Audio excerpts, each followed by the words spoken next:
Alternate histories. This concept was first introduced in Dragon Ball, specifically in the Future Trunks arc, where Future Trunks came back from the future and changed the whole timeline as we know it, because when he went to the past, he's the one who's beaten Frieza and his father, and because of him, a chain of events occurred after that. And because of him, we got introduced to all of these forms that the Saiyans have now, and all of those characters that we know of. If he didn't give Goku the antidote, the timeline as we know it wouldn't exist. Because of one event that happened, the whole chain of events changed. Even though Trunks' timeline, the timeline where Goku has passed away because of the heart virus, is the main timeline that should have happened and should have occurred in the one that we know of, but the timeline where Trunks came back and gave Goku the antidote is the main timeline that changed when all of this happened. Tell me in the comments what event you would have changed and what impact would it have in the future of Dragon Ball as a whole. Our story is about the main timeline where Trunks didn't come back to the past, and specifically Goku's life after Planet Yardrat, when he came back to the Earth and he met Frieza and his father. How did he beat them? How was that encounter that we didn't see in the anime? This is a fan-made manga from Dragon Ball Multiverse called Mirai. Now our story of Goku's life after Planet Yardrat begins. We begin our story on Earth where Frieza, King Cold and his henchmen are there. The Z fighters and Vegeta are gathered at the location. King Cold asks Frieza if he wants to wait for the Super Saiyan. He wants to wait for him, but in the meantime, he will get rid of all of the humans before he arrives. In this timeline, Frieza came back to Earth to get his revenge on Goku. Vegeta tells all of the Z fighters to tell you the truth is the end of this war.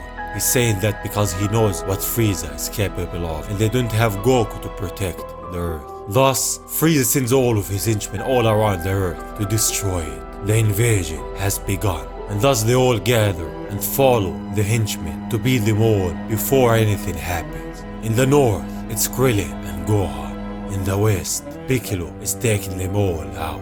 In the south, they're all getting beaten, it's Tien. And in the east, it's Yamcha. The Z fighters are way stronger than the henchmen, and that's apparent from what we've seen. Yamcha has leaked all of his ki by accident. This causes Frieza and King Cold to figure out what's happening. All of their forces have vanished. The Z fighters all come back to the location of Frieza, but Piccolo tells all of them to regroup without letting them know about their presence. He will hold Frieza and his father back. As we're seeing, it appears that Piccolo will be the one who will pay for the mistakes of his friends. But Gohan is happy. He says that his dad is coming. Frieza said that, and Piccolo told him. In the meantime, Piccolo launches at Frieza with an attack. We know that Piccolo is no match for Frieza, so he punches him away and kicks him towards the ground. When he crashes, he's laying there, not able to do anything, taking the position that Yamcha took that time that he was beaten. But from behind Frieza, Gohan shouts for Piccolo and goes at him with a kick.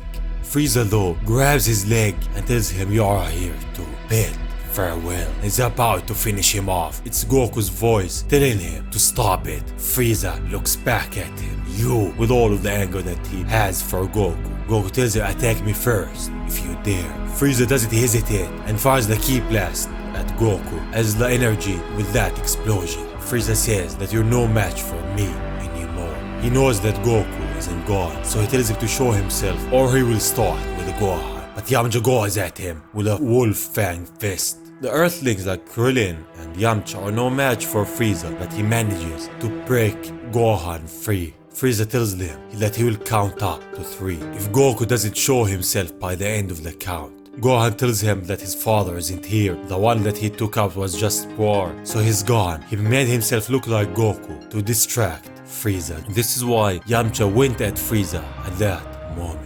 But Frieza doesn't believe him. He tells him, "You liars." So this is it, the moment that he will take out Gohan, the son of Goku. But suddenly he's hit with an energy attack from behind Gohan and Yamcha. King Cold looks behind him. Who? It's Goku. He has arrived faster than anyone has thought. They all go at him. It's been a year since they didn't see him. He showed up at the moment when he knew that they needed his help.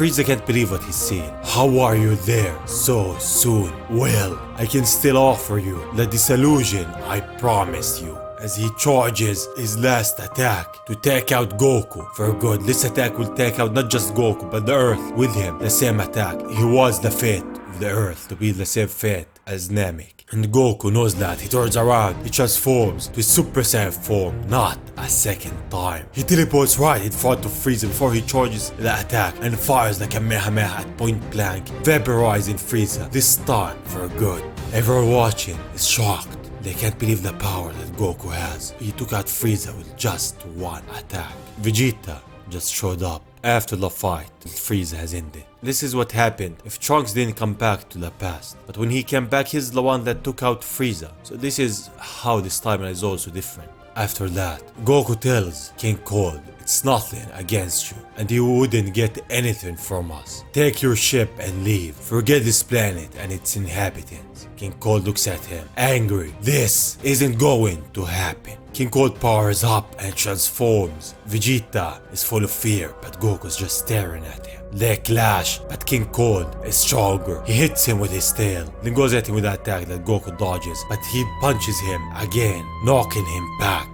Goku is losing it now, but he doesn't stop. He torns his clothes and is ready to go all out. King Cold's power is by far stronger than that of Frieza, and he still has some transformations left. This wouldn't be the same fight as he had with Frieza, and he knows that. Thus he powers up even more. King Cold launches at him with all of his power. Goku this time lands a hit on him, but it doesn't do that much. It didn't even hurt him. So he goes in with a counter attack at Goku, hurting him bad. As he's falling back, King Cold fires at point blank a beam attack at him. He doesn't stop there. He teleports behind Goku and grabs him by his hair and puts him down on the ground and thus punches him with rapid punches without stopping. He's not just beating him, he's breaking him without mercy. He stands on him with all of his force, making his Super Saiyan form disappear. How pathetic, he tells him. Seeing him, they go in to help him, but King Cold just fires key blasts at them all and takes them all out. They're all powerless against him. Vegeta screams for him, telling him that he's a pathetic excuse for a king and he will follow the same fate as his son, to be taken out by a Saiyan. I may not have the power to destroy you, but you won't escape this planet. Explosion. Vegeta is about to fire the Gallic gun at him. Krillin tells him no, that's even worse. But Vegeta doesn't care. He fires the Gallic gun at King Cold, and it's going at him. King Cold just stares it down and deflects it with just one hand. He, by mistake, just saved the Earth from Vegeta. He doesn't have any mercy for him. He launches at Vegeta with all of his force, knocking Vegeta down. Piccolo goes for Goku and picks him up. He tells him that he was actually scared by this attack and they can get him. Remember, Raditz. So they're gonna do the same thing that they did with Raditz. Goku tells him that he can get him sometime. So this is it. Goku transforms to his Super Saiyan form. The fight isn't finished and they're ready to finish it. King Cold goes straight at Goku. Goku dodges it and King Cold goes at him with more attacks. But Goku isn't fighting him. He's buying just some time for Piccolo. He notices that. Are you just running away? You think I didn't see your friend charging an attack with his fingers on his head? So he's seen him. Goku is shocked. His plan, what are they gonna do now? But we see it's Tien. He fires an attack at King Cold, which he didn't flinch a bit. From behind him, it's Piccolo. They fooled him with that. The cannon beam at point blank straight at King Cold's chest, hurting him and melting his chest. King Cold is really hurting, but with that bit of power that he has, he knocks Piccolo out.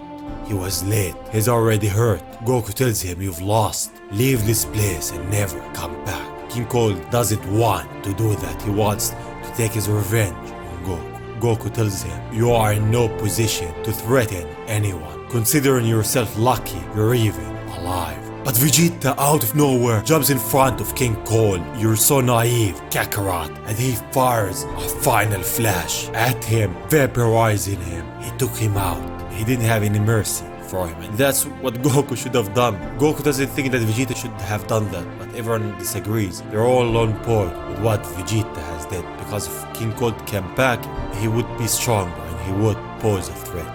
Thus, it all ended now. Gohan goes for his dad after a year of not seeing him. This is how Goku saved Earth after he came back from planet Yardrat the first time. In the same timeline that Goku didn't get the medicine and he lost his life. This is what happened after Goku left planet Yardrat. The story that was never told. The story of hope in a hopeless timeline. The story before Goku left the planet without its protector. The story of Goku's life after planet Yardrat. Thank you for watching, and saying that, I will see you on the next one. Bye bye.